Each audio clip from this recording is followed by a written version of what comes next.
Ancient voices once spoke from the earth itself, guiding empires and sealing fates. We are about to unlock the secrets of the Greek oracles, the legendary seers whose visions shaped history. By the end of this journey, you will understand the hidden forces behind these prophetic powers, from intoxicating vapors to sacred rituals. We will explore why the gods spoke in riddles and how a single misinterpreted prophecy could topple a king. Before we begin, I would love to know where you are listening from and what the local time is for you right now. The most profound mysteries often lie just beyond our understanding. What does it truly mean to know the future? High on the slopes of Mount Parnassus, a sacred site pulsed with a power that drew kings and commoners alike. This was Delphi, a place the ancient Greeks believed was the very navel of the world. They marked this cosmic center with a sacred stone called the omphalos, a powerful symbol of divine connection. But the true heart of Delphi was the Temple of Apollo, home to the most influential oracle in history. Deep within its inner chamber, a fissure in the earth was said to breathe. From this rocky chasm, intoxicating vapors would rise, filling the space with an otherworldly presence. It was these mysterious fumes that the priestess, known as the Pythia, would inhale before delivering her prophecies. Seated on a tripod cauldron over the fissure, she would enter a trance so profound it was considered a divine frenzy. Her words, though often fragmented and cryptic, were believed to be the voice of the god Apollo himself. Can you picture the scene? A powerful ruler stands before her, his kingdom's future hanging on every mumbled, riddling phrase she uttered. The air was thick with incense and anticipation, a tangible link between the human world and the divine.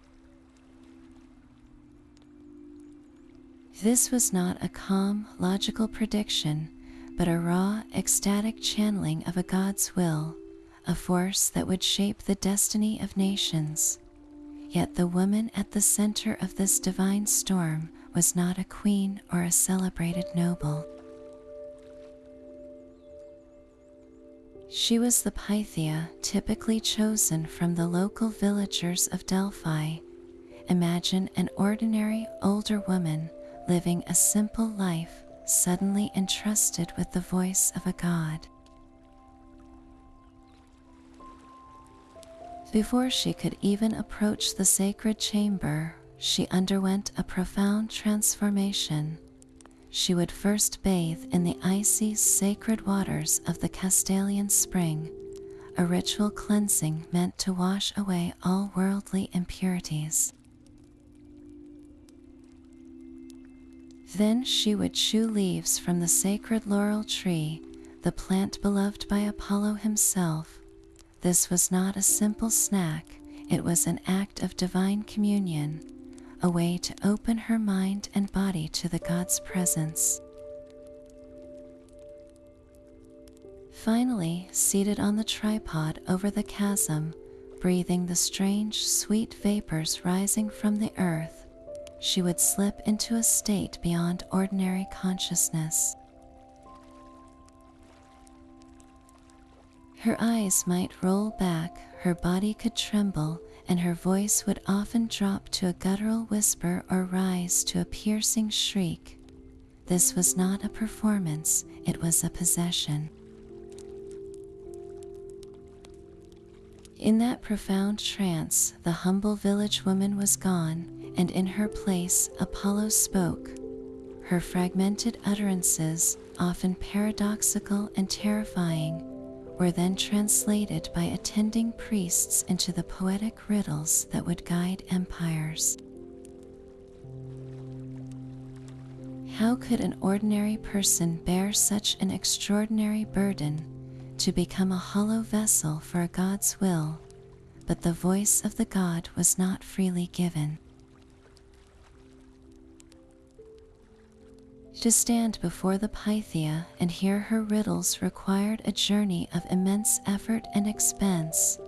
A supplicant, whether a lone farmer desperate for a son or the official envoy of a powerful city-state, first had to prove their devotion. This began with a palanos, a substantial financial offering to the temple treasury. The cost was steep, deliberately so, for this was not a transaction but a test of sincerity. Only the most serious and well-resourced inquiries could proceed.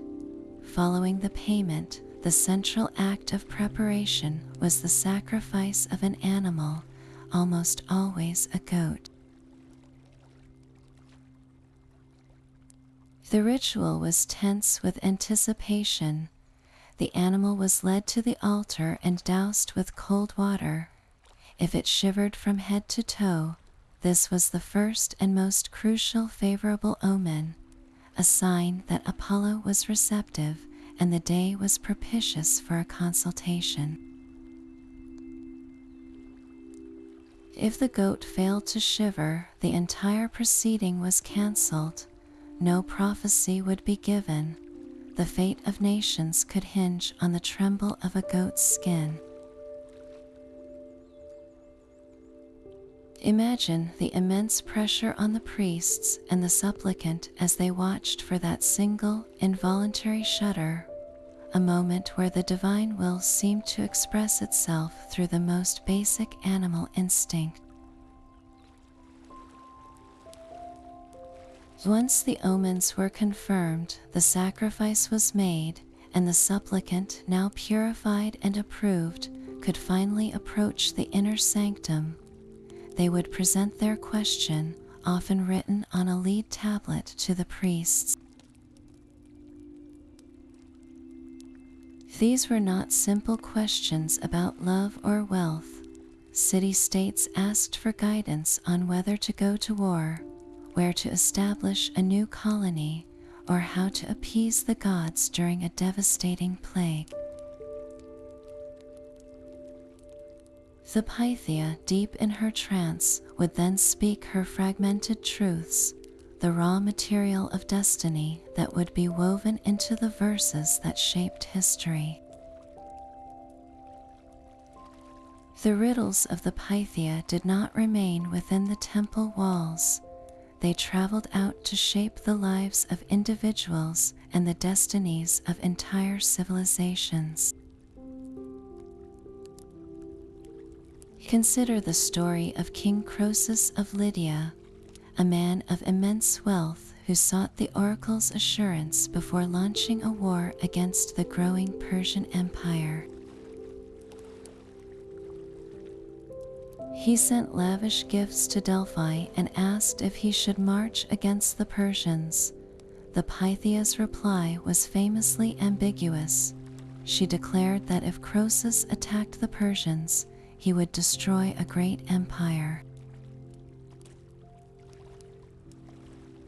Interpreting this as a certain victory, Croesus went to war with confidence. He was swiftly defeated, and it was his own magnificent empire that was destroyed. The prophecy was technically true, yet fatally misleading, a stark lesson in the dangers of hearing only what one wishes to hear. This was the cruel genius of the Delphic oracle, its words a mirror reflecting the hopes and biases of the questioner. Another prophecy given before a child was even born wove a tale of inescapable tragedy. the parents of Oedipus, fearful of a prediction that their son would kill his father and marry his mother, took drastic action to avoid this fate. They pierced the infant's ankles and abandoned him on a mountainside, but this very act of trying to escape the prophecy set the tragic sequence in motion. The child was found and raised in a different city, and years later, through a series of terrible coincidences and choices, the oracle's words came to pass exactly as foretold. The story asks a haunting question: was the prophecy a simple prediction of an unchangeable future, or did the act of hearing it create the very destiny everyone sought to avoid? Perhaps the most dramatic example of a prophecy correctly understood occurred when the vast Persian army threatened to erase Athens from the map. The terrified Athenians sought guidance from Delphi, and the initial response was one of utter despair, speaking of walls that would not stand. But a second, more hopeful prophecy advised them to trust in their wooden wall. Many believed this meant to fortify the Acropolis with a physical wooden palisade. However, the wise statesman Themistocles argued the wooden wall represented their fleet of trireme ships. He convinced the city to evacuate its people and bet everything on a naval battle. This interpretation led to the legendary Greek victory at Salamis, a battle that saved Western civilization. In this rare instance, human wisdom deciphered the gods' riddle correctly, turning a cryptic message into a nation's salvation. The power of the oracle, it seems, lay not just in the words spoken, but in the human heart and mind that received them. This deliberate ambiguity was the oracle's greatest strength and most dangerous gift. The Pythia's words were never straightforward commands. They were intricate puzzles wrapped in divine poetry, designed to be interpreted. This riddle-like nature was not a flaw, but a feature that protected the oracle's authority for centuries. If a prophecy failed, the fault could never lie with the god Apollo, only with the human misunderstanding of his cryptic message.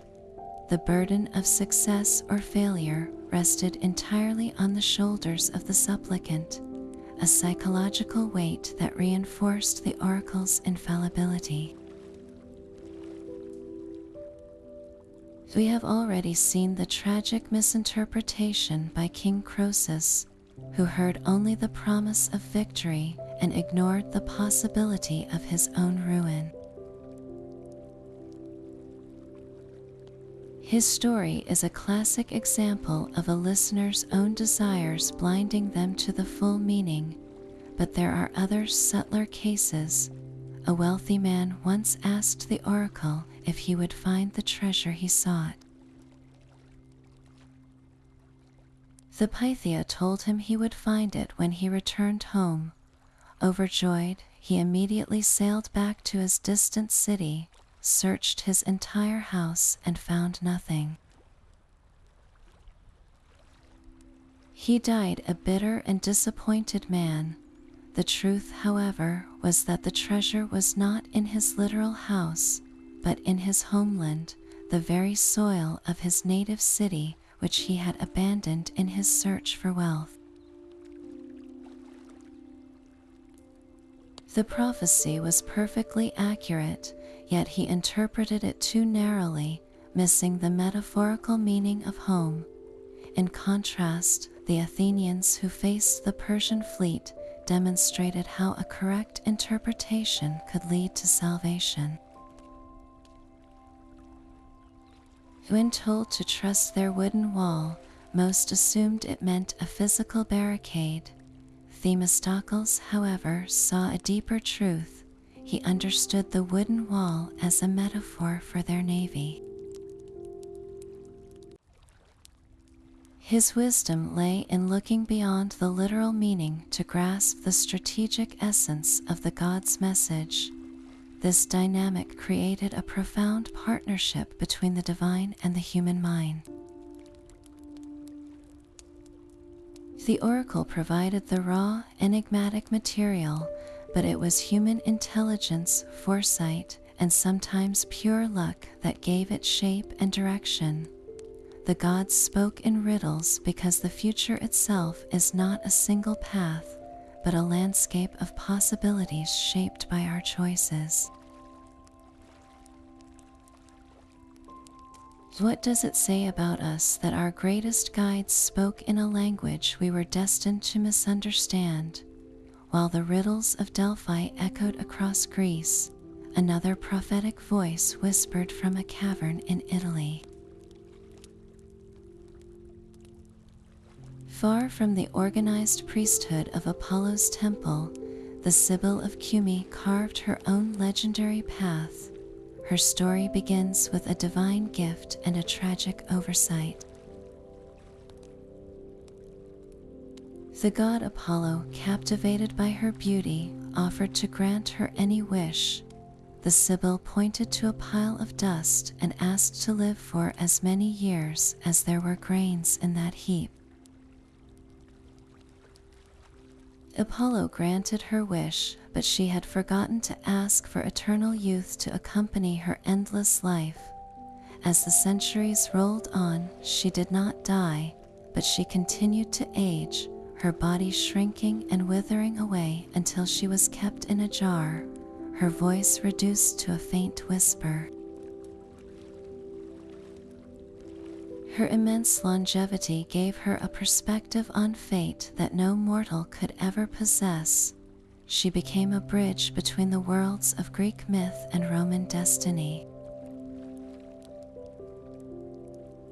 Her most famous role was guiding the Trojan hero Aeneas, the legendary ancestor of Rome.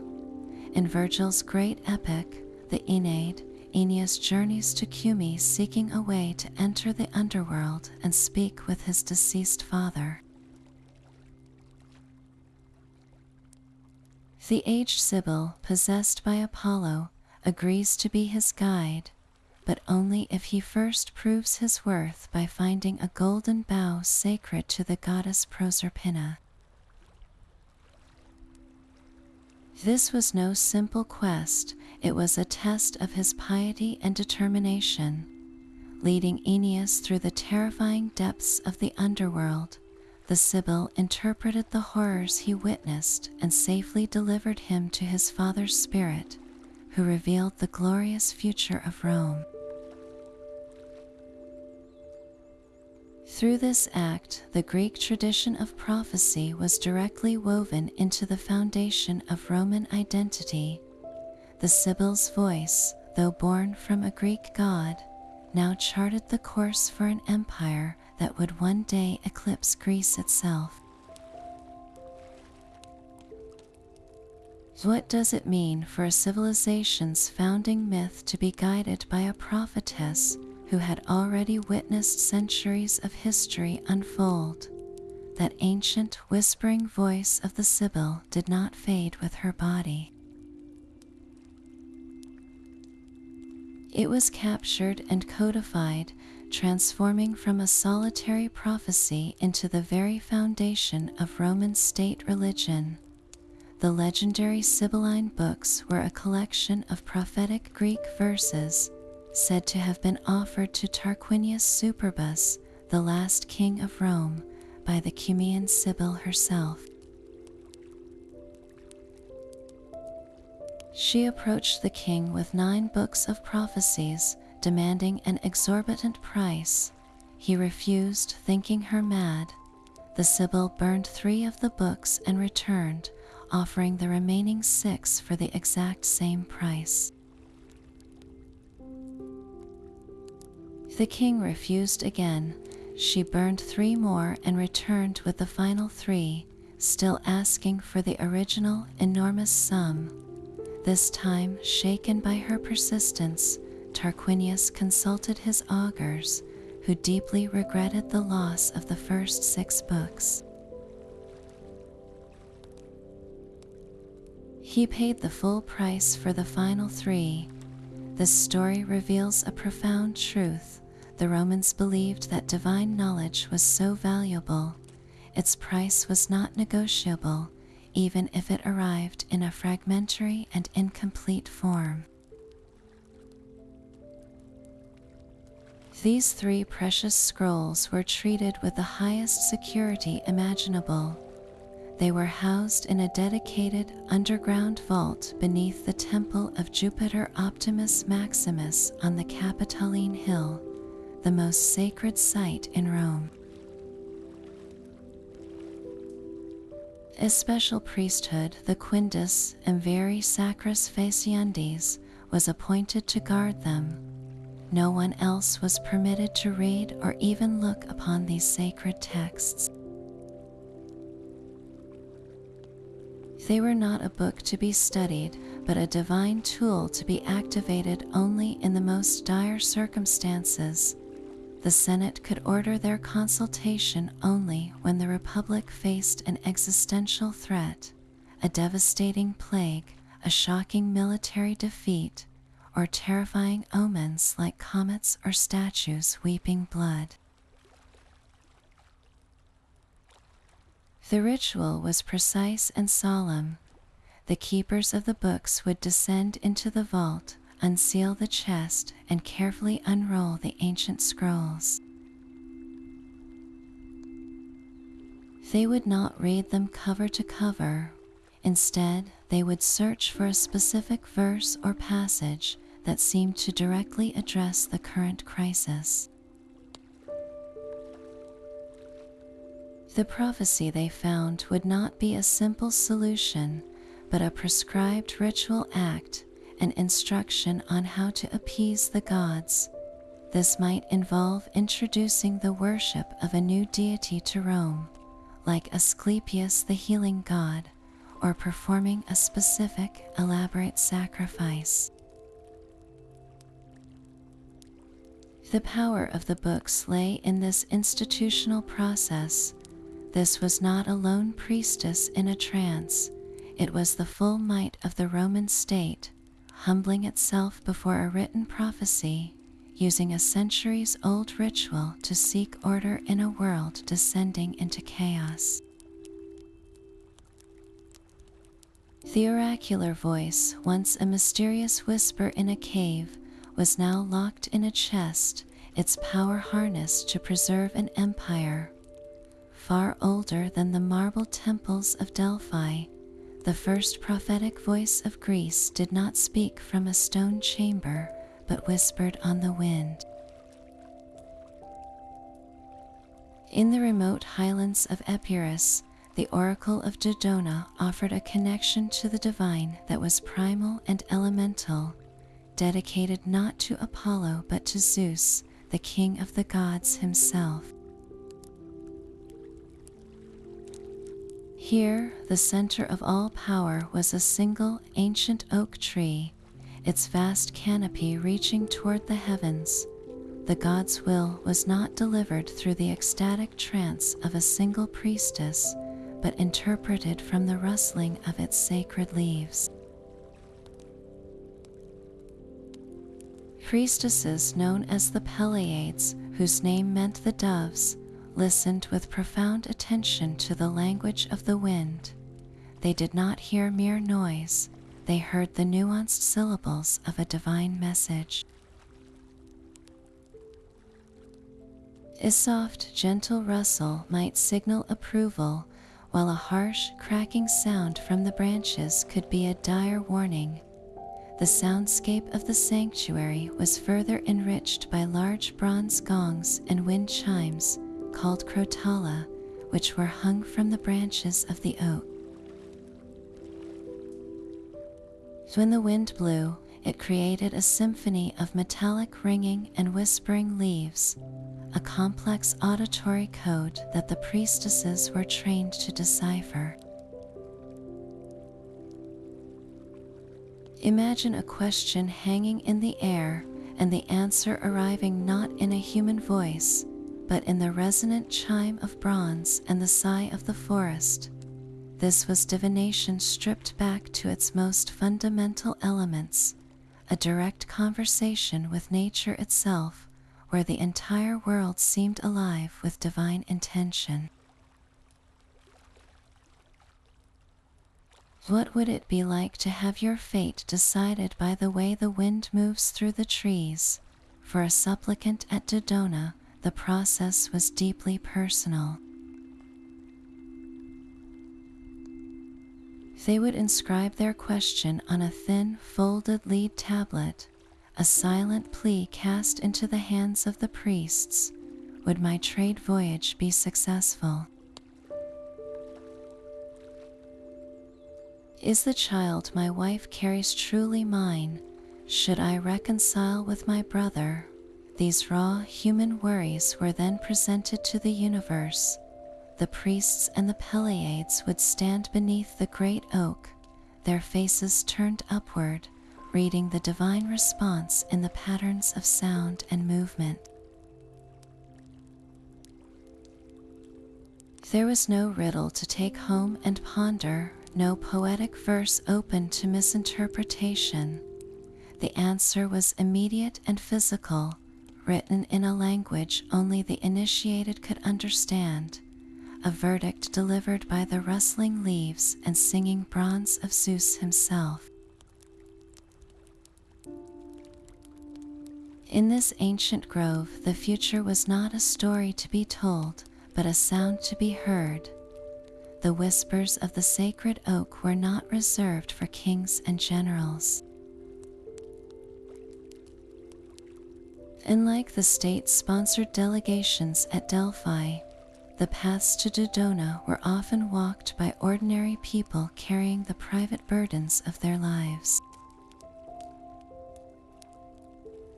The questions posed here were not about war or empire, but about the raw human concerns that have echoed through the ages.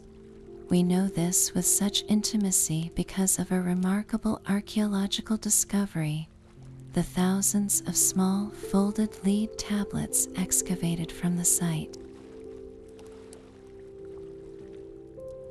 These fragile metal pages, inscribed with personal pleas, offer a direct window into the hearts of ancient Greeks. A merchant wonders if his overseas trading voyage will turn a profit. A wife, perhaps feeling a cold distance from her husband, asks if the child she carries is truly his.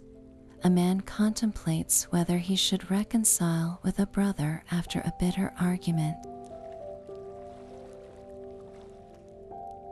These are not the grand themes of myth, but the quiet anxieties of daily existence, preserved in metal for over 2,000 years. The very act of inscribing these questions was a form of hope, a belief that the universe, through the rustling leaves, might offer a clue. Can you feel the weight of that folded lead tablet in a nervous hand? A silent prayer cast into a system designed to listen to the wind. Each query represents a life at a crossroads, a moment of uncertainty where divine guidance was the only compass available. The answers they sought were not riddles to be debated in Senate halls, but simple directional signs for a path forward. Should I go or should I stay? Is this person loyal to me? Will my health improve? This profound connection to the everyday citizen made Dodona a deeply personal oracle, a place where the divine felt accessible to the farmer, the artisan, and the homemaker. While Delphi shaped the destiny of cities, Dodona soothed the troubled souls of their inhabitants. Yet beyond the whispering leaves of Dodona lay an oracle of a profoundly different nature, one that demanded not just devotion, but courage in the face of pure terror. The oracle of Trophonius in Lebedea was not a place of communal ritual or poetic riddles. It was a deeply personal and harrowing journey into the earth itself. To consult this oracle was to volunteer for a descent into madness, a trial by fear that would leave its mark on a person forever. The preparation was an ordeal in itself, stretching over several days. A supplicant first had to reside in a special building dedicated to Agathos Daemon, the spirit of good fortune, and to Titch, the goddess of chance. This was not a comfortable retreat. It was a period of intense purification and psychological conditioning, where every meal and sacrifice was designed to prepare the mind for the trauma to come. The final steps were starkly symbolic. The seeker was led to two springs. From the first, the spring of Lethe, the waters of forgetfulness, they were made to drink, to wash away all memories of their former life and concerns. Then, immediately after, they drank from the second spring, the spring of Mnemosyne, the waters of memory. This was not for remembering the past, but to ensure they would remember the vision they were about to receive in the depths below. Cleansed of their old self and armed with a new, terrible clarity, they were taken to the prophetic chasm. The entrance was a narrow manhole-like opening in the ground. The method of entry was itself a source of dread. The person had to lie on their back and be lowered into the pitch-black cavity, feet first, gripping two fixed bars as they slid into the unknown. It was a reversal of the natural order, a descent into the underworld while still among the living. Inside the cramped subterranean chamber, the vision would come, not as a spoken riddle, but as a direct, overwhelming sensory and emotional experience. Some reported seeing terrifying sights, others heard disembodied voices, or felt a profound, soul-shaking dread. The experience was so intense that it was common for seekers to emerge unable to speak or even to remember their own names, their faces frozen in a mask of terror. They were often physically unable to smile for days or weeks afterward. It was only after they had been recovered, seated upon the throne of Mnemosyne, the throne of memory, that the attending priests would carefully question them and piece together the fragments of their shattered experience into a coherent prophecy. This was not a god speaking through a priestess. This was a god speaking directly to the soul in a language of pure, unmediated fear. Why would anyone willingly undergo such a traumatic ordeal? Perhaps because the truth found in that darkness was considered the most direct and untainted a human could ever receive. A prophecy written not on leaves or in verse, but directly onto the trembling human spirit. This descent into the chasm of Trophonius was a meticulously engineered psychological event. The days of purification, the symbolic drinking from the springs of forgetfulness and memory, all served a single purpose: to strip away the individual's sense of self and reality. Plunged into that absolute darkness and silence, the mind was deprived of all its usual anchors. This sensory deprivation, combined with the sheer terror of the situation, created a fertile ground for the subconscious to erupt. The visions experienced were not gentle dreams, but raw, immersive hallucinations, a direct pipeline to the deepest fears and hopes buried within the seeker's own psyche. The experience was so shattering that it often rewrote a person's fundamental character. Ancient sources describe how those who emerged were called the bewildered, or those who had lost their wits. It was said a man could forget how to laugh or even his own name for days. His worldview was fundamentally altered, as if the trauma had scrubbed his mind clean of trivial concerns and left behind only the stark, unvarnished truth he had gone down to find. This was not a prophecy delivered to you. It was a prophecy you were forced to pull from the darkest parts of your own soul. The ordeal asked a profound question about the nature of truth itself.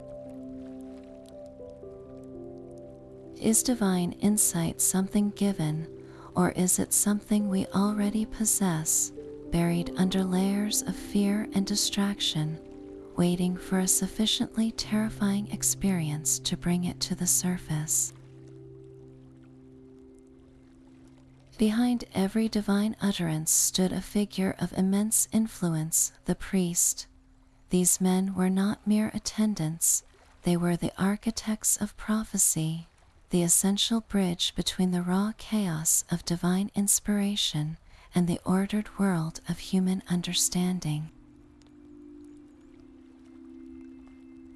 At Delphi, while the Pythia was the vessel for Apollo's voice, it was the priests of the temple who prepared her, guarded the sacred space, and performed the crucial ritual of interpretation. When the Pythia, deep in her trance, began to moan and mutter fragmented phrases, her words were often disjointed, even nonsensical. It fell to these learned men to listen intently, to capture the essence of her ecstatic speech, and to weave it into the formal, polished hexameter verses that were recorded as the official prophecy. This was not a simple act of transcription, it was a creative and theological endeavor. They were tasked with finding profound meaning in what might sound like the ravings of a madwoman, transforming primal sounds into the elegant, riddling poetry for which Delphi became famous. Their role demanded a deep knowledge of myth, politics, and the poetic traditions of Greece. A single ambiguous phrase, shaped by their interpretation, could launch 1,000 ships or condemn a city to ruin. The power to shape the god's message was in itself a form of immense power. Were these priests neutral channels, or did their own understandings and biases inevitably color the prophecies that shaped history? At Dodona, the male priests worked alongside the Peleiades, the dove priestesses who listened to the sacred oak, while the women interpreted the sound of the rustling leaves and ringing bronze. The priests were the ones who received the lead tablets, understood the personal dilemmas of the supplicants, and formalized the answers. They provided the context that turned a specific rustle into a direct response to a question about a trade voyage or a family dispute. Their interpretation gave practical, actionable form to the ambiguous language of nature. The system was a partnership, a delicate balance between the intuitive, elemental reading of the priestesses and the structured, formalizing role of the priests. Without this collaboration, the whisper of the wind would have remained just that, a whisper, instead of a guiding voice for countless lives. Even at the terrifying oracle of Trophonius, where the seeker faced the abyss alone, it was the priests who performed the vital final act. When the traumatized individual emerged, often unable to speak or think clearly, the priests would sit them upon the throne of memory and gently question them, piecing together the shattered fragments of their horrific vision into a coherent narrative. They were the psychologists of the ancient world, helping to reassemble a broken mind and extract a meaningful prophecy from the wreckage of a traumatic experience. In every case, the oracle's voice was a collaboration. The divine provided the raw, unsettling spark, but it was human intellect, tradition, and sometimes cunning that forged that spark into a tool for guidance, a tool that could either illuminate a path or, as King Croesus learned, lead one into a devastating trap. The true secret of the oracles may not have been the gods speaking to humanity, but the intricate human system built to give their mysterious signs a voice we could understand. The divine word was an expensive commodity. Behind the sacred rituals and whispered prophecies lay a sophisticated economic engine, one that transformed sites like Delphi into some of the wealthiest and most powerful institutions in the ancient world. Every step of the consultation process generated revenue, starting with the mandatory palanos, the substantial fee paid just for the right to ask a question. For a common farmer, this was a significant sacrifice, but for a city-state like Athens or Sparta, the cost was astronomical. Their official delegations would arrive not with simple coins, but with lavish gifts designed to win the gods' favor. King Croesus of Lydia famously tested the oracles by sending ambassadors to several sites with identical questions. When Delphi proved most accurate, he rewarded it with a breathtaking tribute, including a solid gold lion weighing hundreds of pounds and an entire fortune of silver ingots. These were not mere donations, they were strategic investments in divine goodwill. The temple precincts became veritable treasuries, their vaults overflowing with precious metals, exquisite statues, and spoils of war dedicated by victorious generals who credited the oracle for their success. Can you envision the gleaming hoards stored in the name of a god, a physical testament to the immense economic value placed on a glimpse of the future? This constant influx of wealth funded far more than just the upkeep of the temples. It sponsored grand cultural events that reinforced Greek identity, most notably the Pythian Games held at Delphi every 4 years. Rivaling the Olympic Games in prestige, this festival featured competitions in athletics, music, and poetry, all financed by the oracle's treasury. Victors were crowned with laurel from the sacred grove, a direct link back to Apollo's prophetic power. The economic influence extended into the local community, providing jobs for hundreds of priests, temple guards, artisans, and servants, while the constant stream of pilgrims fueled a bustling local economy of inns, stables, and markets. This financial might translated directly into political power. Because Delphi was so rich, it could maintain a degree of independence, and its pronouncements carried the weight of an institution that could not be easily bullied or bribed. A city-state that defied the oracle risked not only divine wrath but also economic and political isolation.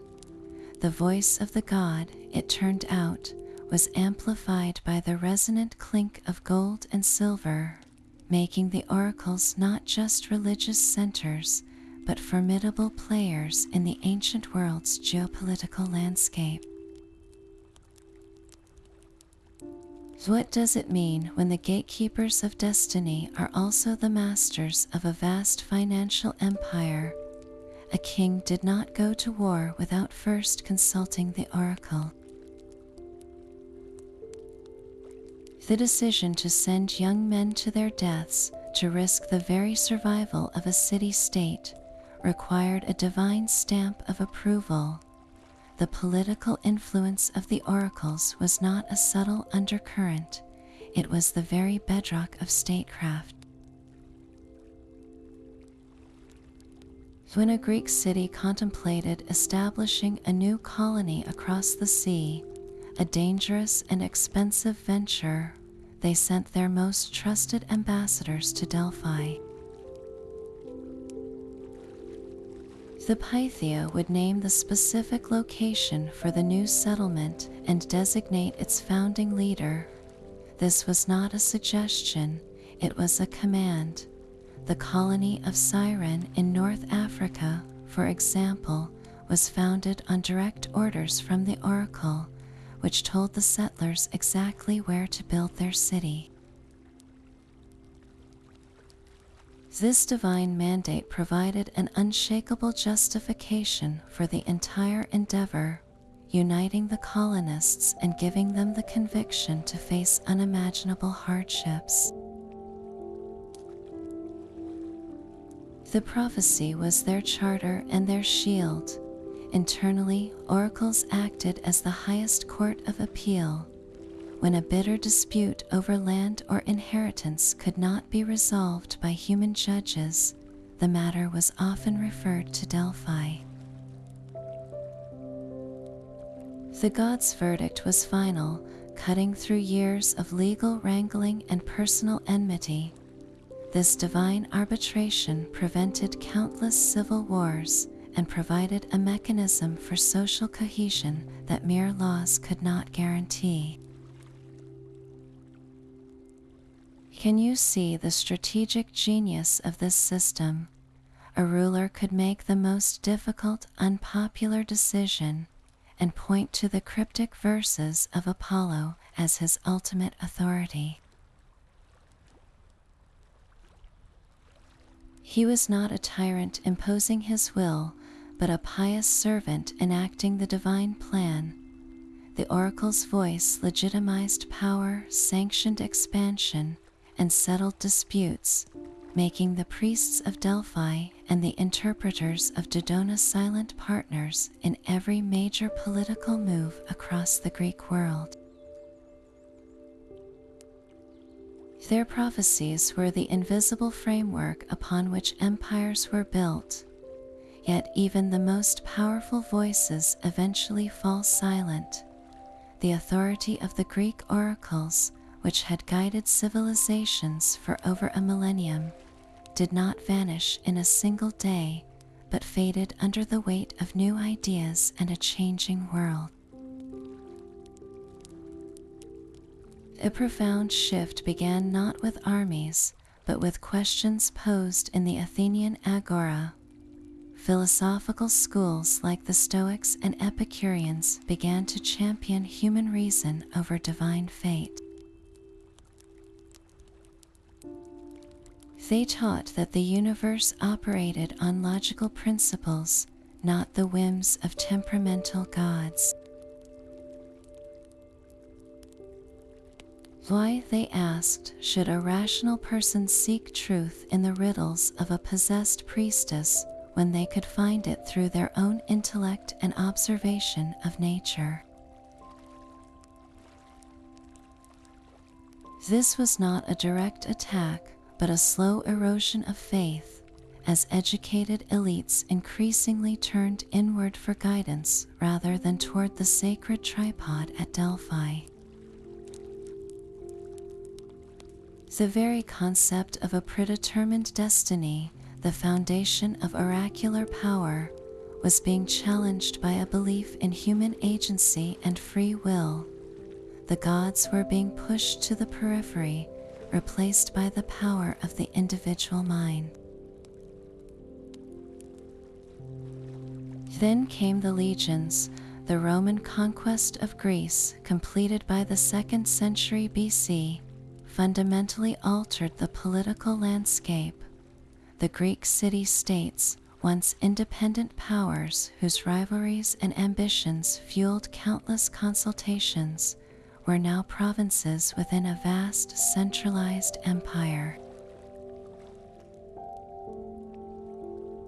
The critical decisions of war, peace, and colonization were no longer made in Athenian assemblies or Spartan councils. They were decreed from Rome. The oracles lost their primary clientele and their central role in statecraft. While the Romans had great respect for Greek culture and even adopted the Sibylline books, their relationship with the old oracles was more that of curious tourists visiting historical sites than supplicants seeking divine counsel for the fate of their republic. The engine of political necessity that had driven the prophetic economy for centuries was simply switched off. The final silence was decreed by law. With the rise of Christianity as the state religion of the Roman Empire, the old gods were redefined as demons, and their temples were seen as seats of evil. In the late 4th century AD, the Christian Roman Emperor Theodosius I issued a series of edicts that outlawed all pagan worship. The great temple of Apollo at Delphi was ordered closed, its sacred flame extinguished forever. The priests were disbanded, and the Pythia spoke no more. The sacred oak at Dodona was likely cut down, and the cavern at Trophonius was sealed, its terrifying visions confined to the darkness. The ancient connection was severed, not by a loss of belief, but by imperial command. The voices that had once shaped the destinies of kings and commoners were now considered heresy, their sanctuaries left to crumble, their power fading into legend. What happens to a world when its compass is broken, when the channels to the divine are abruptly closed? The prophetic process was far more layered than a single priestess in a trance. Alongside those dramatic, ecstatic moments, the oracles employed a toolkit of more structured divinatory methods, each designed to read the divine will from the physical world. One of the most common was clarimancy, the sacred art of casting lots. Imagine a simple bag filled with marked pebbles, beans, or animal bones. A priest would draw these lots while focusing on a specific question, believing that the god Apollo or Zeus was guiding the random selection. The mark that appeared was not random chance, but a deliberate sign, a direct answer from the deity. This method provided clear yes or no responses for more straightforward inquiries, a quick and accessible form of divine communication that did not require the intense preparation of a major prophetic session. It was a way to democratize the process, offering a slice of divine guidance to those who could not afford the full Palanos fee or needed an immediate answer. How many daily decisions, from a merchant's route to a farmer's planting schedule, were guided by the tumble of a marked stone from a leather pouch? Another profound channel to the gods was oneiromancy, the interpretation of dreams. The ancient Greeks believed that during sleep, the soul was temporarily freed from the body and could receive messages from the divine realm. Certain oracular sites, like the sanctuary of Asclepius at Epidaurus, were entirely dedicated to this practice. A seeker seeking a cure for an illness would undergo rituals and sacrifices before being led to a special abaton, a sacred dormitory, to sleep. It was in this liminal state that the god would appear to them in a dream, either performing a miraculous healing or prescribing a specific treatment. The dream itself was the prophecy, a personal and direct revelation, but these visions were rarely straightforward. A dream of a snake coiling around a limb might symbolize the god's healing touch, while a dream of a broken chariot could signal a warning about one's life path. The priests acted as skilled translators for this symbolic language, drawing from vast repositories of dream lore to decipher the hidden meanings within the patient's nocturnal visions. The truth was not in the dream itself, but in its correct interpretation. Perhaps the most visceral of all these methods was haruspicy, the examination of animal entrails. This was a brutal hands-on form of divination, most famously practiced by the Etruscans and later adopted by the Romans, but present in the Greek world as well. After a sacrificial animal was ritually slaughtered, a specialized priest known as a haruspex would carefully open its body and meticulously inspect the internal organs, particularly the liver. They believed the liver was the seat of life and emotion, and therefore a perfect mirror for the mood of the gods. A healthy, well-formed liver with a prominent caput or head was an excellent omen, signifying divine favor. A liver that was misshapen, scarred, or missing lobes was a terrifying portent of disaster. The priest was not just looking for obvious defects, he was reading a complex map, dividing the liver into specific sections, each corresponding to a different god or a different aspect of the future. The color, texture, and even the pattern of the blood vessels held meaning. This was divination at its most physical and immediate, a belief that the gods inscribed their intentions directly onto the flesh of a consecrated victim. Can you sense the tension in the air as the priest's knife cut through the warm skin, the fate of a military campaign or a royal lineage resting on the shape and color of a single organ? These techniques were not isolated practices. They often worked in concert with the ecstatic trance of the primary oracle. Before the Pythia even descended into the Aditon at Delphi, the favorable shiver of the sacrificial goat was a form of haruspice, a vital sign that the gods were willing to communicate. The lots cast at Dodona might have been used to determine the order of supplicants or to clarify a particularly ambiguous rustling of the sacred oak leaves. The prophetic process was a hybrid engine, combining the raw, unpredictable power of divine possession with the structured, almost scientific interpretation of physical signs.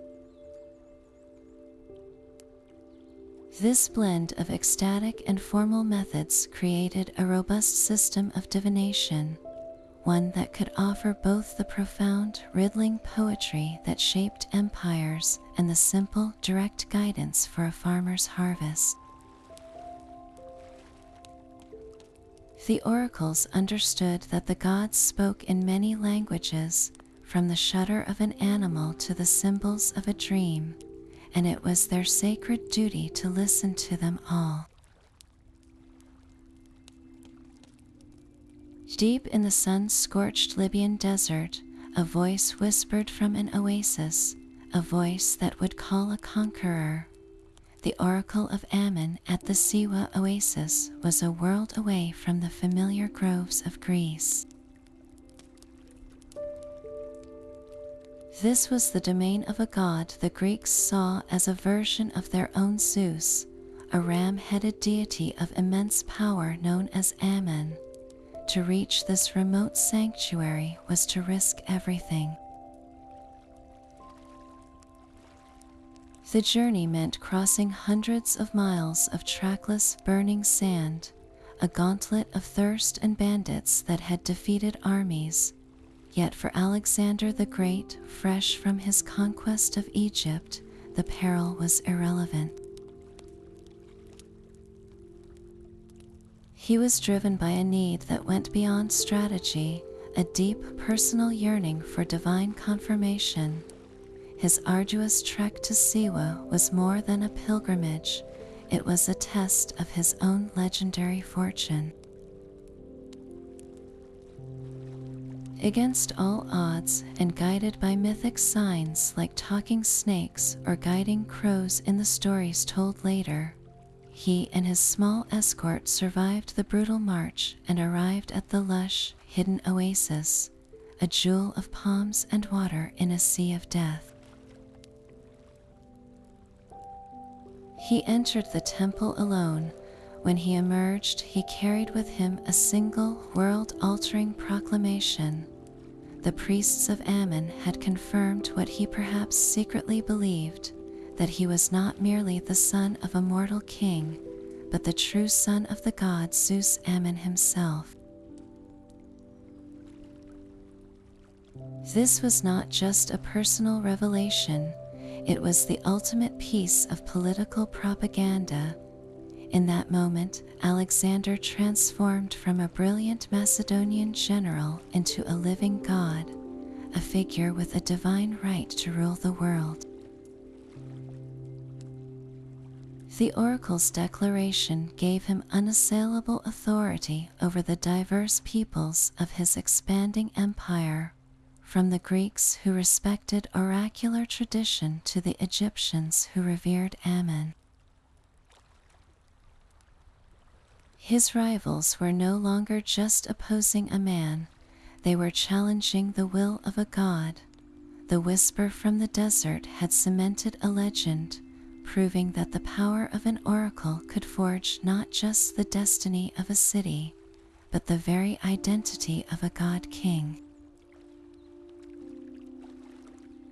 This tension between destiny and choice lies at the very soul of the oracle's power. The Greeks understood the world as being governed by Moira, a person's allotted portion or fate, a thread spun by the three fates that could not be broken. The oracles seemed to be the window through which this fixed future could be glimpsed. Yet if the future was truly unchangeable, what was the point of the warning? This paradox created an agonizing puzzle for every supplicant who received a prophecy. The tragic story of Oedipus presents the case for an inescapable destiny. His parents, upon hearing their son would kill his father and marry his mother, took the most drastic action imaginable to defy the prophecy. They maimed the infant and left him to die. But this very act of defiance set the tragic sequence in motion. The child was saved, raised in a foreign city, and through a series of terrible coincidences and his own proud choices, he ultimately fulfilled the prophecy exactly as foretold. Every attempt to outrun the oracle only brought him closer to his doom. It suggests a future so firmly written that even the knowledge of it becomes part of the mechanism that ensures its fulfillment. The prophecy was not a possibility, but a preview of an unalterable film. But consider another, quieter story. A man is told by the oracle that he will die by a thunderbolt. He decides to avoid this fate by moving to a wide, empty plain where there are no trees or buildings for lightning to strike. He lives there for years, safe and secure. One day, a friend visits him and as a gift presents him with a sealed package. Overcome with curiosity, the man opens it. Inside is a fine cloak, and pinned to it is a beautiful brooch. As he holds the brooch up to the light, a small cloud passes over the sun. A single freak bolt of lightning strikes the metal pin, killing him instantly. The prophecy was fulfilled, yet it was his very attempt to avoid it that created the precise circumstances for its fulfillment. His free will was not erased, it was the instrument of his fate. This is the cruel genius of the oracle's predictions. They did not simply describe the future, they engaged with the human heart, playing upon our fears and our arrogance. A prophecy was not a simple sentence, but a psychological trap. The gods understood that the surest way to make a person walk a certain path was to tell them it was the one path they must avoid. So where does our freedom lie in all of this? The ancient Greeks seemed to believe in a delicate balance. Moira set the boundaries of your life, the major events and the ultimate end, but within that vast landscape, you had the freedom to choose your path, your character, and your response to the trials you face. The oracle's warning was not meant to rob you of choice, but to test your wisdom. It was a challenge to navigate the river of your life, knowing its final destination, but choosing with virtue and intelligence how you would sail its waters. The true failure was not in fulfilling a prophecy, but in misinterpreting it through hubris or fear, like Croesus did. The voice from the temple did not erase free will, it demanded its most profound and careful application. The future might be written, but the meaning of the journey was always yours to decide. But was this sacred gift a matter of blood or a matter of study? The line between a born seer and a trained one was often blurred. Certain families were indeed believed to carry the divine spark across generations, a sacred inheritance that made them natural conduits for the gods. The most famous of these were the Iamidi, a clan of seers from Olympia whose members were sought after by armies for centuries. Their founding myth tells of Iammus, a son of Apollo, who was nourished by honey sent by the gods and granted the power of prophecy. This was not just a story, it was a living legacy, a bloodline that carried an innate sensitivity, a predisposition to perceive the subtle whispers of the divine that others missed. Yet even for them, innate talent was only the beginning. Imagine a young boy in such a family, raised not on simple children's tales, but on the complex language of omens. His education would be a lifelong immersion in the craft of divination, learning to read the flight patterns of birds, the texture of a sacrificial liver, and the intricate patterns of poetic verse. His gift was a seed, but it required the careful cultivation of tradition to truly bloom. This deep generational knowledge provided a framework, a sacred map for interpreting the chaotic and often terrifying visions that came with the prophetic state.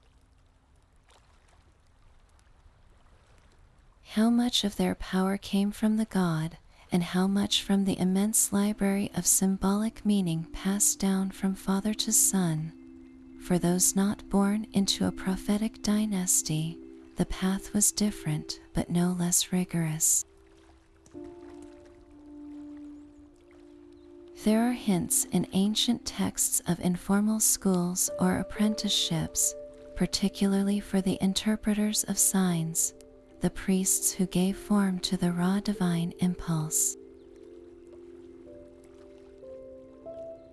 A young man with a sharp mind and a pious heart might attach himself to an established oracle site, perhaps at Dodona or a local sanctuary.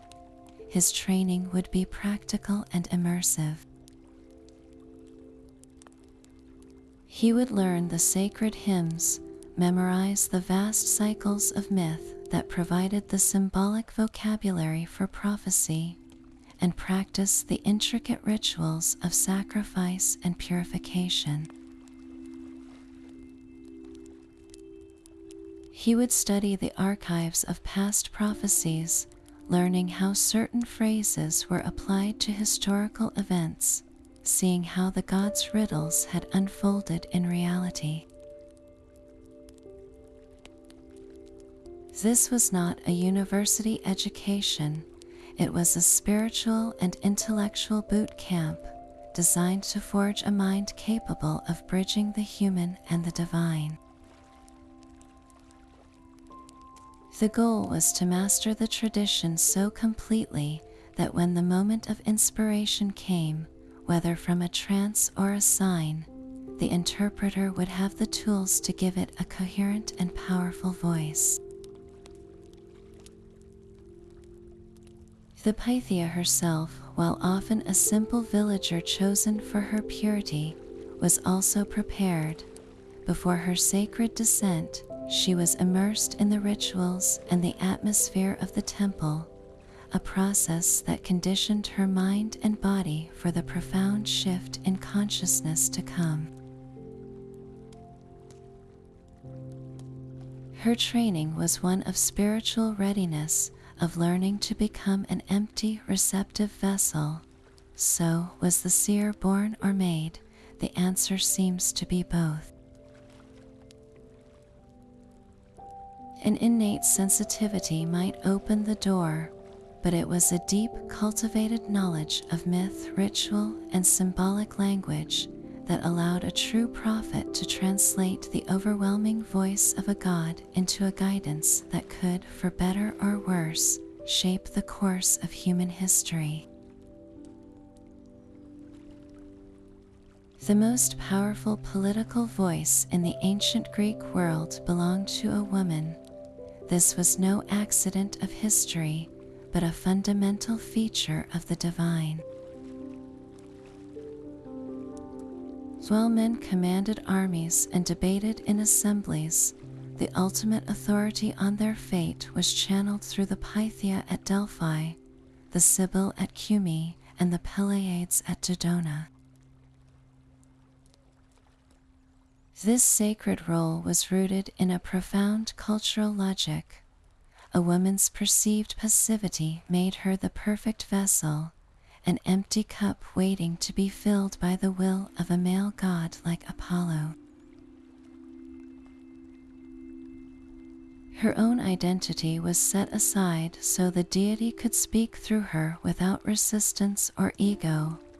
This state of possession, a divine frenzy, was seen as a surrender of the self, a quality the ancient Greeks culturally associated with the feminine. Furthermore, women were intrinsically linked to the chthonic powers of the earth itself. The very vapors that inspired the Pythia rose from a fissure in the rock, a direct line to the primordial forces deep below. The oracles were not held in man-made structures of pure intellect, but in natural caves beside ancient trees and at sacred springs, all realms traditionally connected to the feminine and the mysterious generative power of the world. This created a powerful duality. The public political sphere of action and decision was the domain of men, a world of clear, linear logic, but the hidden, intuitive sphere of knowing and prophecy was the domain of women, a world of non-linear received truth. A king could decide how to wage a war, but only the Pythia could tell him if he should. This system ensured a sacred balance, where the masculine drive for action was constantly checked and guided by a feminine wisdom that seemed to flow directly from the earth and the gods. Why would a society that often limited women's public roles entrust them with its most critical secrets? Perhaps because they understood that the future is not something to be conquered, but something to be listened for, a whisper that requires a certain kind of quiet, receptive power to hear. The voice of the god was not a calm recitation. It erupted from the Pythia as a torrent of raw sound, a chaotic symphony of guttural moans, sharp cries, and fragmented whispers. Her body, convulsing on the tripod, became an instrument for a power far beyond human comprehension. The words themselves were often disjointed, spilling out as a cascade of potent metaphors and jarring images. A lion might battle the sun, a silver river could drown a city of bronze. This was not the clean, logical language of the Senate or the marketplace. It was the primal tongue of the earth and the god, unfiltered and terrifying. The attending priests standing in the smoky chamber had to possess nerves of steel and ears finely tuned to the divine. Their sacred task was to listen through the cacophony, to catch these fleeting, inspired fragments before they vanished into the incense-filled air. They were not merely scribes, they were poets and translators of the supernatural, tasked with weaving this divine raw material into the formal hexameter verses that would be handed to the trembling supplicant. A single gasped phrase about a weeping rock and a broken crown had to be shaped into a riddle that could guide a king. This transformation from ecstatic babble to polished poetry was the true alchemy of Delphi, where human intellect collaborated with divine madness to produce a guide for the future.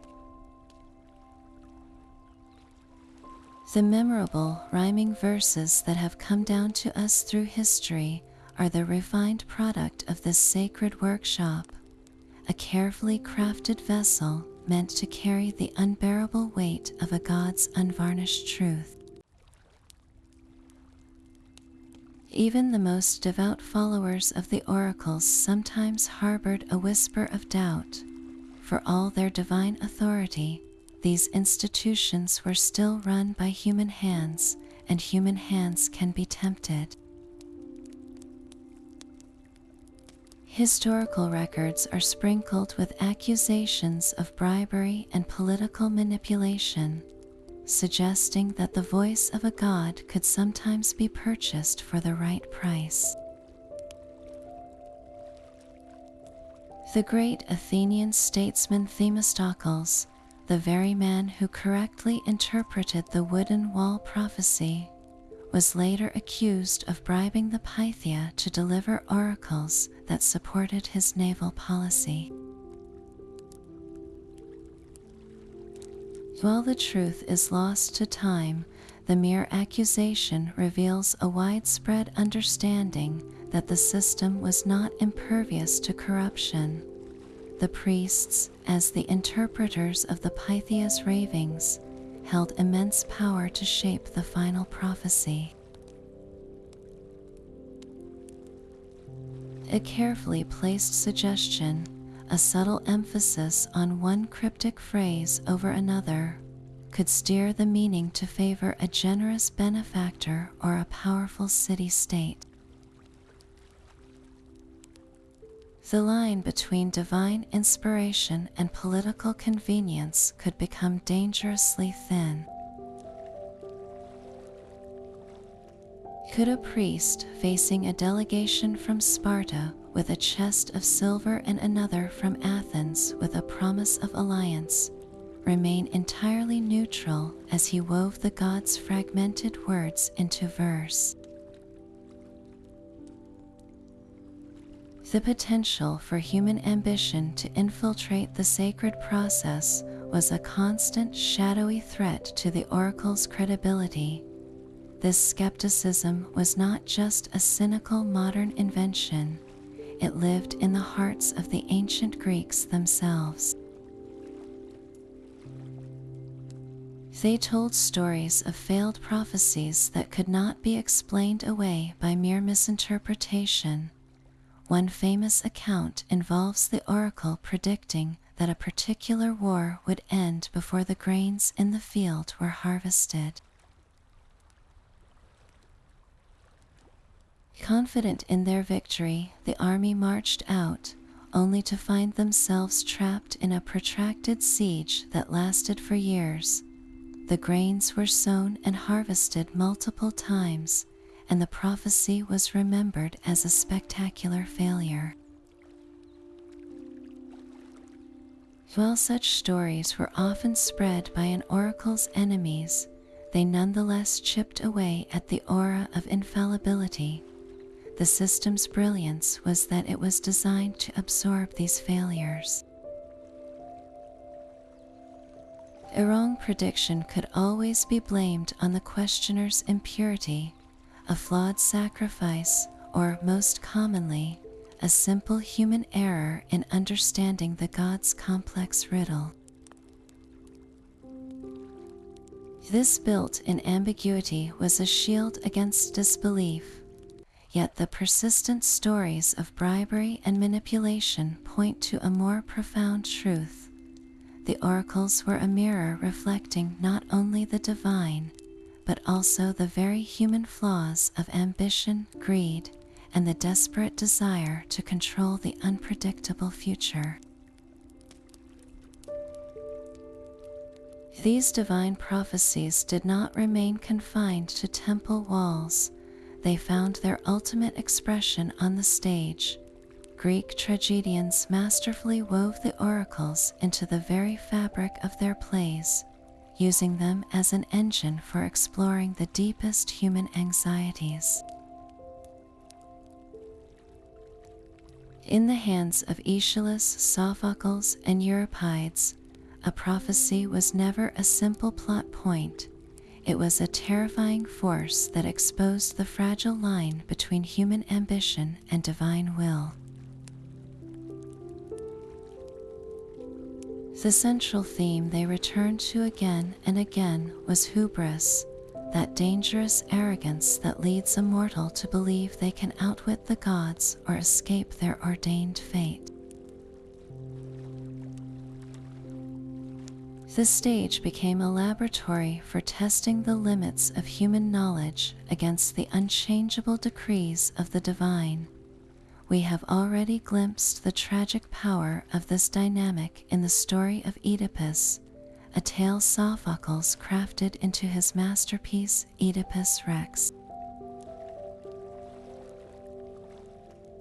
The entire narrative is a devastating unraveling, propelled forward by a single horrific prophecy given to his parents before his birth. The more Oedipus learns, the closer he drives himself toward the very doom he seeks to avoid.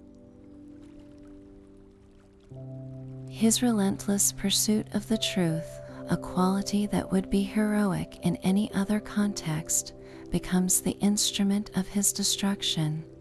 He is a man of supreme reason and action, yet his intellect is useless against the riddle of his own existence. The play forces us to ask a haunting question: is Oedipus truly a victim of a cruel fate, or is he being punished for the hubris of believing he could solve any mystery, even the one concerning his own identity? The oracle's words hang over the drama like a sword, and every action taken to avoid it only tightens the noose. This is the tragic paradox of the oracles in drama. The very act of seeking knowledge to secure your future can be the very thing that obliterates it. Euripides often took a more skeptical view, presenting oracles and prophecies with a layer of ambiguity that questioned their divine origin. In his plays, a prophecy might be misinterpreted not because the gods are cryptic, but because human beings are flawed and desperate. He explored how political leaders could manipulate prophetic claims to justify their own agendas, blurring the line between genuine divine command and cynical statecraft. The stage became a place where the audience could witness the real-world consequences of these divine messages, seeing how they could tear families apart, launch wars, and shatter lives. Through the powerful medium of drama, the ancient Greeks did more than just tell stories about oracles. They used them to confront their deepest fears about free will, responsibility, and the terrifying power of the unknown. What does it say about a civilization that its most cherished art form was a relentless examination of its own powerlessness before the divine?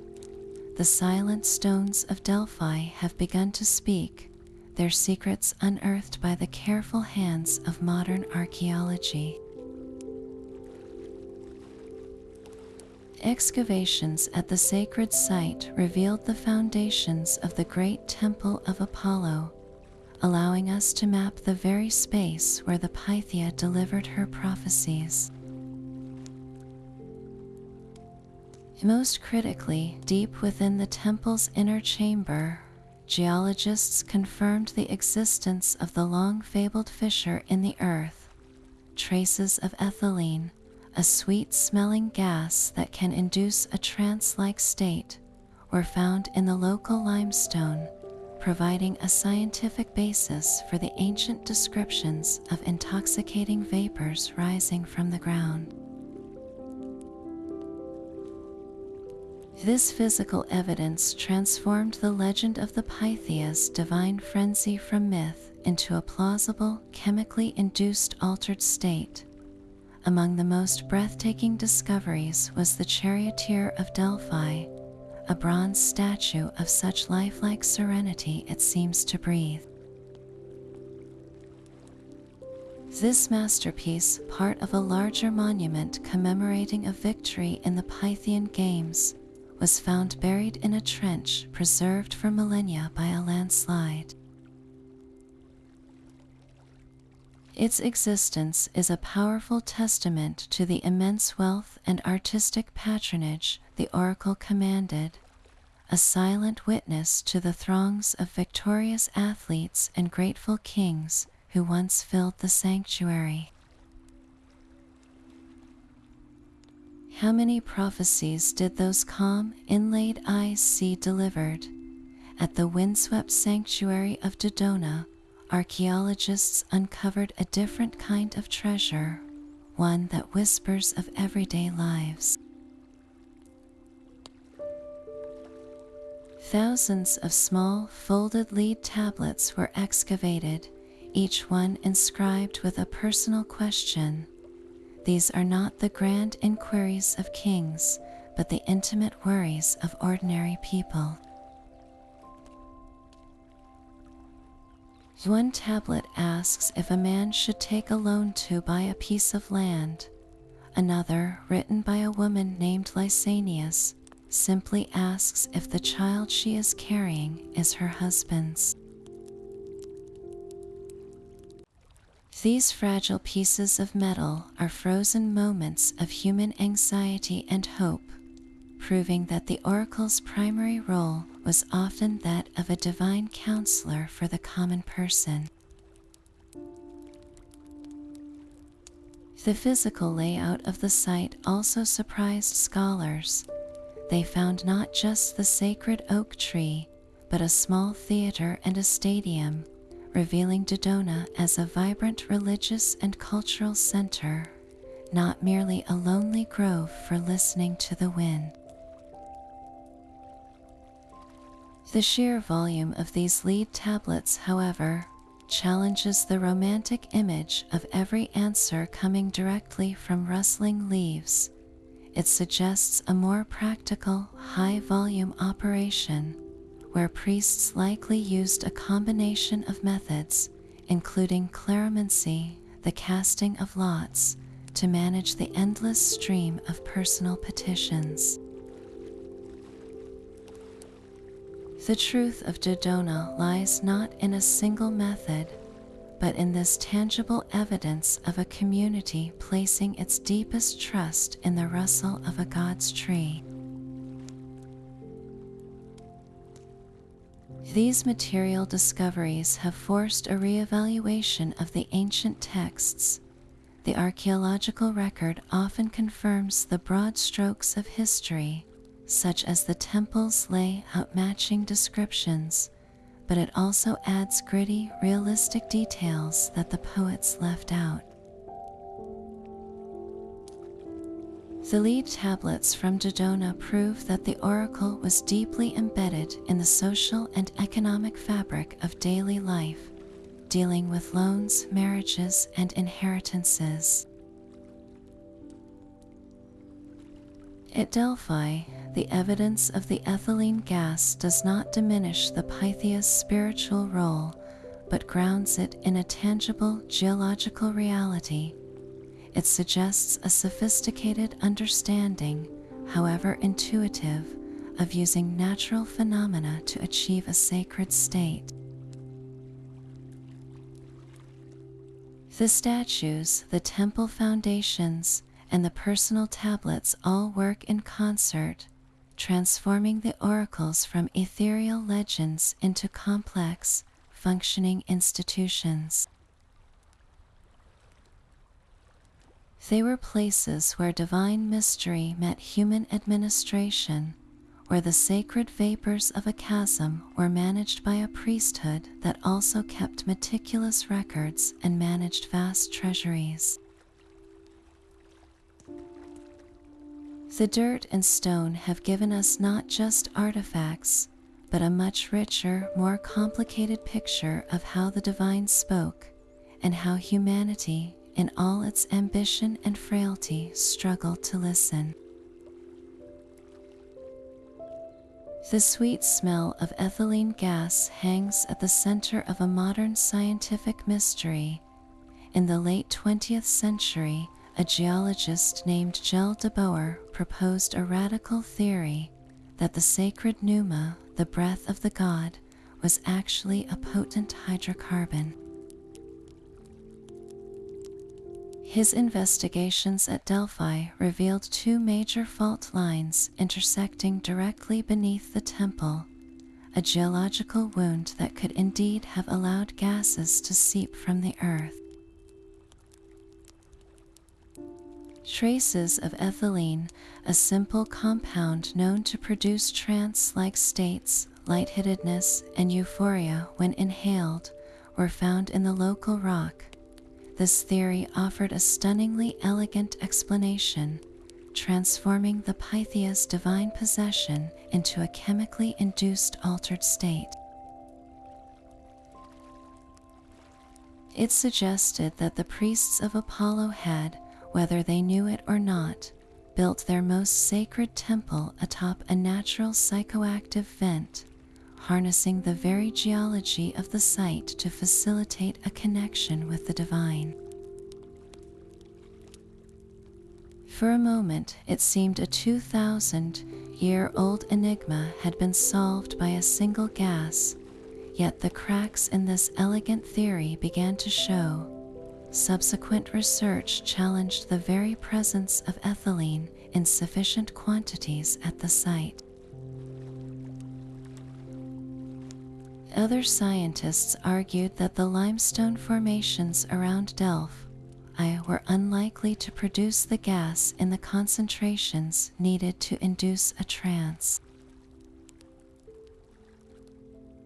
They pointed out that ethylene is also highly flammable, posing a significant risk in a temple filled with incense braziers and oil lamps, a danger never mentioned in any ancient account. Perhaps the vapors were a milder mix of methane and carbon dioxide, which could cause dizziness and altered breathing, but not the profound, frenzied states the Pythia was said to experience. The debate continues, with evidence and counter-evidence shifting like the tectonic plates beneath the mountain. The question remains unresolved, a testament to the difficulty of applying modern scientific certainty to ancient spiritual experiences. This unresolved debate forces a deeper question about the nature of the oracle's power. Does identifying a potential geological mechanism somehow diminish the sacred mystery of Delphi? If the Pythia was breathing ethylene, does that make her visions less divine? For the ancient Greeks, the answer would likely have been a resounding no. They saw no contradiction between the physical and the spiritual worlds. The gods worked through the natural order, not in spite of it. A fissure in the earth was not just a crack in a rock. It was a direct channel to the chthonic powers of the world below. The intoxicating vapors were not a drug. They were the literal breath of the god, a physical manifestation of his presence. The scientific explanation does not erase the miracle. It simply describes the mechanism the miracle used. The true power of Delphi was never solely in the gas or the tremor of a goat, but in the unwavering belief of the people who journeyed there, the cultural system that interpreted the visions, and the profound human need to find meaning in the chaos of existence. The intersection of science and faith at Delphi reminds us that the search for truth has many paths, and sometimes the most profound mysteries are not solved, but simply viewed from a different angle. The echoes of the oracle's chamber have not faded, they have simply found a new home on our cinema screens. In films like 300, the Spartan queen consults a grotesque and writhing priestess, her body contorted by a sacred venom, a direct descendant of the Pythia's divine frenzy. These modern depictions tap directly into the ancient archetype, the mysterious seer who sees the bloody threads of destiny. We see it again in the Clash of the Titans, where the ethereal Stygian witches, sharing a single eye, deliver a prophecy that sets the hero on his path. These are not historical documentaries, they are mythic retellings that understand the core appeal, the terrifying allure of a future that is already written. The oracle is a narrative shortcut for fate itself, a way to introduce an unchangeable truth that the hero must either embrace or defy. Why does this ancient figure still hold such power over us? Perhaps because in a world saturated with data and choices, the idea of a single definitive destiny, however grim, possesses a strange and dramatic comfort. This fascination has stepped off the screen and into the language we use to understand our own minds. The famed psychologist Carl Jung saw the oracle as a powerful symbol for the unconscious. He suggested that the Pythia, breathing the vapors from the earth, was a perfect metaphor for tapping into the deep primal wisdom buried within our own psyche. In this modern reading, the prophetic trance is not a possession by Apollo, but a descent into the collective unconscious, a realm of archetypes and intuitions that holds truths our waking minds cannot grasp. The riddle is no longer a message from a god, but a symbolic expression of an inner conflict or potential. When you have a gut feeling about a decision or a dream that seems to carry a profound message, you are, in a psychological sense, consulting your own internal oracle. The ancient quest for external prophecy has become a modern journey of introspection, seeking answers not in a smoky temple, but in the quiet depths of the self. Even the cold, rational world of business has adopted the oracle's language. Corporate strategists now speak of scenario planning and Delphi techniques, a method named in direct homage to the ancient site. This modern Delphi method involves gathering a panel of experts who anonymously give their forecasts on future market trends or technological disruptions. Their collective wisdom is then refined through multiple rounds of discussion, aiming to reach a consensus about what lies ahead.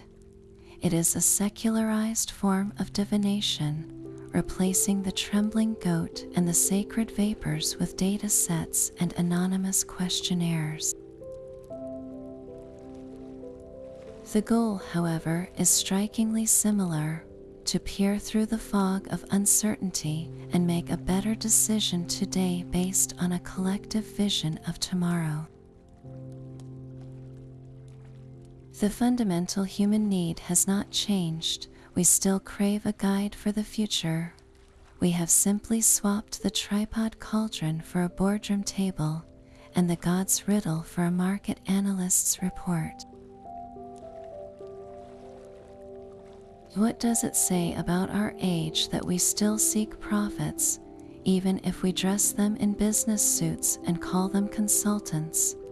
The figure of the seer endures because the anxiety of the unknown is a constant of the human condition, and we will forever seek a voice, whether divine or data-driven, to whisper which path we should take. While the grand oracles shaped the fate of empires, a quieter form of prophecy unfolded in sanctuaries dedicated to healing.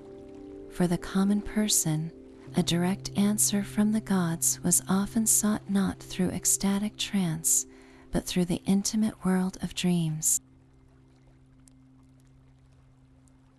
Across Greece, the most famous of these sites was the sanctuary of Asclepius at Epidaurus, a place of breathtaking beauty and profound hope.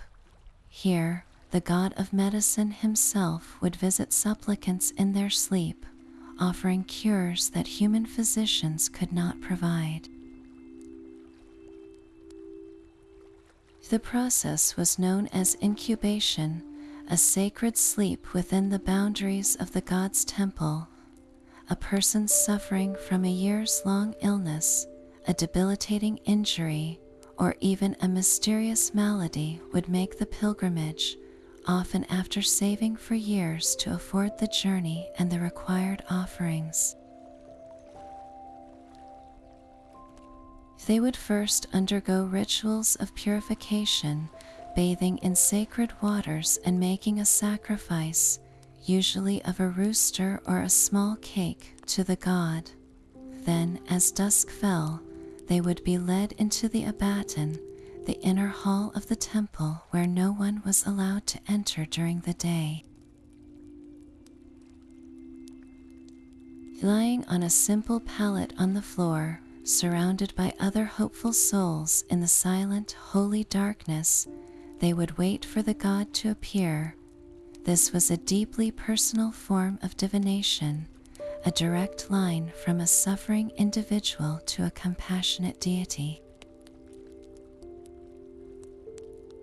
Can you feel the mix of anticipation and fear in that sacred dormitory, the weight of a lifetime of pain resting on the visions of a single night? The god Asclepius was said to arrive in the dream, sometimes accompanied by his sacred serpents. His methods in the dream world were as varied as the ailments he treated. For some, he would simply appear and touch the afflicted part of the body, and the dreamer would wake up completely healed. For others, he performed a kind of divine surgery. There are records of a man with a spearhead lodged in his jaw dreaming that the god cut his face open, removed the metal, and stitched him back together. When he awoke, the wound was gone and he was whole. Another account tells of a woman who dreamed the god asked her to bring him the head of her dead son so he could resurrect him. When she refused, he instead appeared to her in the dream and miraculously cured her infertility. The dream itself was the prophecy and the prescription, a personal revelation that required no priestly interpretation, only the courage to believe in the vision and the miracle it promised. These healing dreams reveal a different facet of the prophetic world, one where the gods were not distant forces of fate, but immediate, compassionate healers for the everyday struggles of life and death. Yet for all our science, the core of the oracle's power remains untouchable.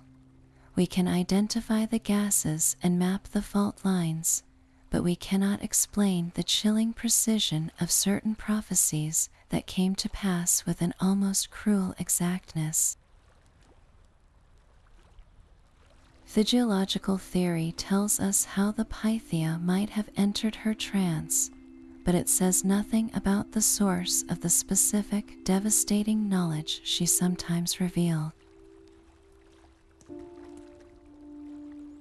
How do we account for the prophecy given to the Athenian general Themistocles, the very one that saved Greece, which pinpointed the narrow straits of Salamis as the place of victory against an overwhelming enemy force? That was not a vague riddle, it was a strategic masterstroke delivered through the lips of a possessed woman. Then there are the profound personal transformations, the seekers who emerged from the darkness of Trophonius forever changed. Their experiences went beyond simple hallucination. They reported a fundamental rewriting of their soul, a clarity that felt less like new information and more like remembering a truth they had always known. These were not just psychological reactions, they were encounters so intense they altered the very structure of a person's character. Perhaps the greatest mystery of all is the sheer endurance of belief. For over 1,000 years, kings and farmers, philosophers and soldiers all journeyed to these sacred sites and placed their fates in the hands of these institutions. This was not a fleeting superstition, but a sustained collective act of faith that shaped the very bedrock of Western civilization. That unwavering trust spanning countless generations is a force that science cannot quantify. It suggests that the oracles were tapping into something far deeper than geology or psychology, something rooted in the human need for meaning, a need that itself possesses a mysterious power to shape reality. The stones and the gases are only part of the story. The rest lingers in the realm of pure wonder, a silent echo from a time when the veil between the human and the divine was believed to be as thin as a whisper. The echoes from Delphi and Dodona may have faded, but the longing that built those temples still beats within us. Our journey through the misty halls of the oracles reveals a truth far more profound than any single prophecy. It uncovers a fundamental and timeless human need. We are creatures who yearn to see the path ahead, to find a signpost in the fog of an uncertain world. The ancient Greek, trembling as he handed his lead tablet to a priest, is not so different from us today, scrolling through endless streams of data, seeking a sliver of certainty about our health, our finances, or our relationships. We may no longer listen for the rustle of sacred leaves, but we still desperately seek a whisper of what is to come. The oracles were not just about predicting the future. They were about the profound human need for guidance, for a sense that our lives are part of a larger, meaningful pattern, even if that pattern is written in riddles. This search for meaning is the true legacy of the Pythia and the Sibyl. It is the reason their stories still captivate us, the reason we are drawn to tales of fate and destiny. We look at the tragic arc of Oedipus and we see our own fears about the choices we make, wondering if we are walking toward a destiny we cannot see. We hear of the wooden wall and we recognize the critical moments in our own lives where the correct interpretation of a subtle sign made all the difference. The methods have changed, but the essential question remains the same. How do we navigate the unknown? The oracles offered one answer: a partnership between the divine and the human spirit, where a cryptic message demanded our utmost wisdom, courage, and self-awareness to be understood. In a world that often feels chaotic and random, the idea that there is a pattern, however difficult to decipher, provides a strange and powerful comfort. It suggests that our lives are not a series of accidents, but a journey with a purpose, a story whose ending we are helping to write with every choice we make, guided by whispers we must learn to hear.